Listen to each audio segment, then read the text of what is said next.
Shalom, moi c'est Fly le magnifique, je suis acteur, photographe, réalisateur, manager, event, concepteur, infographe, designer et surtout adorateur du Seigneur Jésus-Christ, le roi de tout l'univers, le Seigneur de tout ce qui existe, lui qu'on appelle le Kairos, l'époux. Alors aujourd'hui, je fais cette vidéo pour te donner mon témoignage, pour te dire comment j'ai fait pour être affranchi par la vérité, parce que la Bible dit, vous connaîtrez la vérité et la vérité vous affranchira. Moi avant, j'étais un jeune qui avait déjà l'assurance de lui. Je savais que j'étais pas quelqu'un qui était comme tout le monde, que j'avais la faveur de Dieu et j'avais la crainte de Dieu. Déjà même qu'étant tout petit, je disais souvent à maman que moi je vais comme un prêtre exorciste. J'aimais bien ça. J'ai été servant de messe, j'ai même été lecteur en Ewondo, en Boulier. Donc j'ai toujours été proche des choses de Dieu sans être vraiment avec Dieu. Mais j'ai perdu mon papa et étant tout petit, moi j'ai eu cette révélation là que Dieu est le père des orphelins et vraiment j'ai toujours su que Dieu il est mon papa, donc je ne peux manquer de rien. Donc pour moi mon but c'était d'atteindre le sommet de mon art dans tout ce que je faisais. Je suis quelqu'un qui est très passionné. Je suis passionné par le cinéma, le jeu d'acteur, les émotions, la réalisation et quelqu'un de vraiment inspiré. Et j'ai toujours su que mon inspiration me vient du ciel. Déjà ce nom Fly qui vient de Flyboy, tout le monde me connaît comme ça. Mais quand j'ai connu Christ, vu que je suis devenu une nouvelle créature, l'Esprit m'a dit désormais tu es magnifique. Donc avant cette transformation là, tout était dirigé pour ma seule gloire, pour la gloire des hommes. Donc comme tous les jeunes, je soupirais après la popularité, la célébrité, la fortune, la luxure, tout ça. Et par la grâce de Dieu, j'ai même connu ces choses. Et vraiment, j'avais la crainte de Dieu, mais c'était pas total.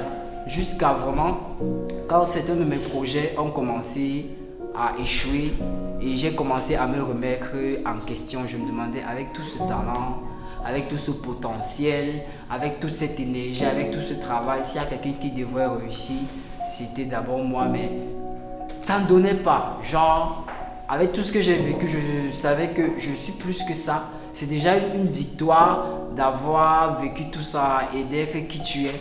Parce que de ma génération, dans mon domaine, je suis quand même quelqu'un de qui on peut donner un témoignage de quelqu'un qui est, je peux dire ça comment, qui n'est pas un raté ou bien qui fait partie des derniers. Et c'était une grâce. J'étais conscient de cela, mais j'avais soif au fond de moi. Je savais que j'étais appelé à quelque chose de plus grand. Genre une destinée comme celle d'un président. Genre à l'intérieur de toi, tu sais que frère, si t'es non, tu es seulement venu tout gâter. Donc j'avais cette conviction là en moi. Donc j'ai commencé à me remettre en question et c'est comme ça que c'est tombé pendant la période du Covid où vraiment il y a eu une panique et ça c'est tombé net où vraiment tout autour de moi s'écroulait. Mes projets, j'entame un projet ici, ça échoue là-bas. Moi qui confiais toujours tous mes projets à Dieu et lui qui me permettait toujours de les accomplir. Moi quand je dis je suis réalisateur, pour moi, j'étais capable de réaliser tout ce que j'imaginais, tout ce que je pouvais faire, réaliser tout. Donc, il n'y avait rien qui pouvait me stopper. Pour moi, l'impossible n'existait pas. Donc, et c'est comme ça que mon imagination débordait et n'avait pas de limite. Mais c'est quelque chose qui m'a vraiment brisé. Je pense que c'est là où le Saint-Esprit a commencé à tirer l'attention vers Jésus-Christ. Et maintenant, pendant la période du confinement, et comme c'était déjà la fin du monde, j'avais déjà lu le livre de l'Apocalypse, je me suis dit ok, comme c'est la fin du monde, il ne faut pas que demain il y a la fin du monde, je ne sais pas ce qui va se passer.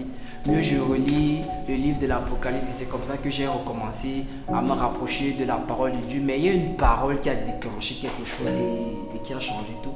Vous savez, quand on est jeune et quand on a du talent, quand on a du potentiel, on a la vie devant soi, on peut toucher tout ce qu'on désire. Parce qu'il y a une différence entre ces jeunes-là qui sont influencés, qui ne savent même pas qui ils sont, qui ne savent même pas ce qu'ils sont capables de faire. Et ceux-là qui savent ce qu'ils ont en eux et qui sont capables de faire des choses.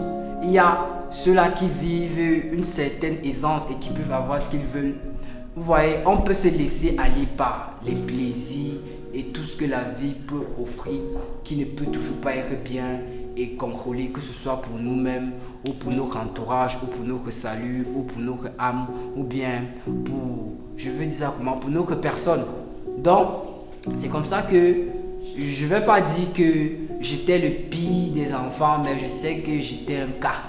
Je sais que si, ce qui vous dit que gars, si chacun doit confesser ses péchés devant tout le monde, là on va dire que frère, mon frère, Dieu lui pas tout chercher seulement ce qui est pour regarder. Pour que c'est eux qui vont venir dire que c'est eux qui doivent venir parler de sa part. Donc c'est comme ça que j'ai reçu une parole qui m'a affranchi parce que moi-même, je savais que j'avais une relation particulière avec Dieu. Je savais que je n'étais pas n'importe qui pour Dieu, mais c'était pas encore totalement. Mais un jour, j'ai reçu un enseignement WhatsApp d'un prophète, le prophète Thierry Elomor, dont je bénis Dieu pour sa vie, qui était à Konsamba et qui ne me connaissait ni d'Adam ni d'Ève. C'est ma petite cousine qui m'a envoyé souvent les liens comme ça par voice. Et c'est comme ça qu'il a fait un message un jour où il témoignait que il envoyait souvent des exhortations chaque matin par WhatsApp. Et il y a une fois, il a dit vraiment, moi je sais pas si quelqu'un aime Dieu comme moi. J'aime Dieu, j'aime l'œuvre de Dieu, j'aime Dieu. Les gens qui disent qu'ils aiment Dieu là, mais ils sont toujours dans les mauvaises choses. Les gens qui disent qu'ils aiment Dieu là, mais quand on parle de Dieu et tout, ils font tout un genre, ils n'aiment pas Dieu. Ils aiment les choses qu'ils préfèrent à Dieu que Dieu. Waouh, cette parole, non, j'ai voulu jouer le Dieu. La parole m'a fendu le cœur. Donc, cette parole m'a percé, elle m'a transpercé et ça m'a fait un choc et je me suis rendu compte. La Bible dit que la parole de Dieu est tellement efficace qu'on la compare à une épée à double tranchant, qu'elle peut diviser âme et esprit, os et jointure. Donc, ça m'a sondé et j'ai reconnu que merde, vraiment, je n'aime pas Dieu. Et à partir de ce moment-là, il y a quelque chose qui s'est passé et un peu, j'ai commencé à vivre des expériences particulières. Et j'ai commencé à me rapprocher de Dieu un peu plus dans la prière, un peu plus dans la méditation de la parole. Et c'est comme ça qu'il y a des choses qui arrivaient dans ma famille où je me retrouvais à prier avec mes soeurs et mes frères. Et c'est comme ça que c'est ma grande cousine qui me dit que toi tu as l'appel d'un prophète. Et elle m'a dit que pro combien, pro max ou bien prophète. Elle m'a dit que non. Toi, tu as l'appel d'un prophète. Moi, elle dit, gars, tant mieux parce que je revenais déjà vers Dieu. Après, on m'a dit encore, toi tu es un pasteur. Je dis, gars, là, avec vos choses là, comme moi aussi, je vois, non, qu'on va arriver. Pour le moment, je sais que je suis avec Dieu. Moi, ici, au fond de moi, que je suis un acteur, réalisateur, je suis un artiste. Donc, ma destinée, tout le talent, le savoir-faire, l'expérience, les rêves, tous ces projets que Dieu a mis en moi par rapport au cinéma, je ne vais pas jeter ça. Donc du coup, je ne voyais pas trop, mais quand j'ai fait une expérience d'une intimité avec Dieu où le Saint-Esprit est venu me rendre visite, Dieu a commencé à se révéler à moi au travers de sa parole. Et c'est comme ça que j'ai rencontré des personnes qui vraiment, si tout le monde pouvait avoir leur approche, c'est qu'il y a beaucoup d'âmes et beaucoup de jeunes qui donnent vraiment, qui consacrent leur vie à Dieu, qui donnent leur vie à Christ, vraiment pour être dans la vérité. Parce que moi, quand je décide de me baptiser, parce que je me suis baptisé, je suis né catholique, confirmé, tout communié, mais j'ai décidé de me baptiser parce que j'ai suivi un enseignement qui, je sais pas, je me suis dit, je partais seulement pour faire des photos, mais quand on a commencé à prêcher, j'ai suivi un enseignement qui m'a révolté, ça a chamboulé tout en moi. Donc je me suis dit, je ne peux pas rater toutes ces belles choses et passer à côté de ça. Je me dis forcément que Dieu m'a amené ici pour que je passe à l'étape supérieure. Et bien avant, j'avais déjà fait l'expérience de la prière en esprit, du parler en langue, de la prière du langage des anges qui témoigne que celui qui croit en Christ au nom de Jésus pourra chasser les démons, imposer les mains aux malades et être guéri. Avant ça, avant même que moi j'étais encore réalisateur fort, moi j'expérimentais déjà ce fait d'imposer les mains aux malades, avoir l'autorité sur les esprits impurs. Mais je n'étais pas encore totalement à Christ, mais à partir de ce moment-là, et je soupirais bien avec une autre dimension parce que j'ai toujours été attiré par les choses mystiques, attiré par les anges, attiré par tout ce qui était céleste, mais je ne savais pas que c'était l'appel de Dieu en moi. C'est donc comme ça que j'ai fait l'expérience dans une intimité, un moment d'adoration et l'expérience du parlant en langue. C'est venu comme ça et c'est l'esprit qui me dit à moi que attention, ce n'est pas les atalakou d'Arafat, c'est pas ça le parlant en langue par hasard. Et comme par hasard, je suis tombé sur un enseignement du prophète Jérémie Sougril. Je bénis pour le ministère de MCI sur YouTube, où je suis tombé comment prier en langue et tout. Mais j'ai écouté l'enseignement pendant toute une journée parce que je n'en revenais pas, que c'était aussi, il fallait que je comprenne bien. Et le lendemain, je me suis enfermé dans ma chambre.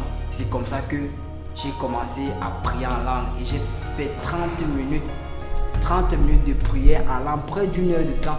J'ai prié, je me suis retrouvé à prier pour ma famille, pour tout le monde. C'était intense, c'était puissant, c'était comme si on venait de libérer quelque chose en moi. C'est une expérience particulière. Je me suis dit, c'est seulement ça. Et les gens sont dans l'ignorance, ils ne savent pas. Et la Bible dit que celui qui Dieu veut, parce que Dieu cherche des adorateurs, de telle sorte que tout ce qu'on fasse, qu'on le fasse pour la gloire de Dieu. On va pas me dire donc que tout le monde va devenir pasteur, tout le monde va devenir chant, tout le monde va devenir prophète. Gars, il faut qu'il y ait quelqu'un pour cultiver le macabo, mon frère, parce qu'on doit choper le tarot so jaune, frère. Il faut quelqu'un qui soit là pour l'économie, quelqu'un qui soit là pour les habits et tout. Donc chacun doit rester à sa place, mais sauf que chacun peut porter une adoration à Dieu étant où il est.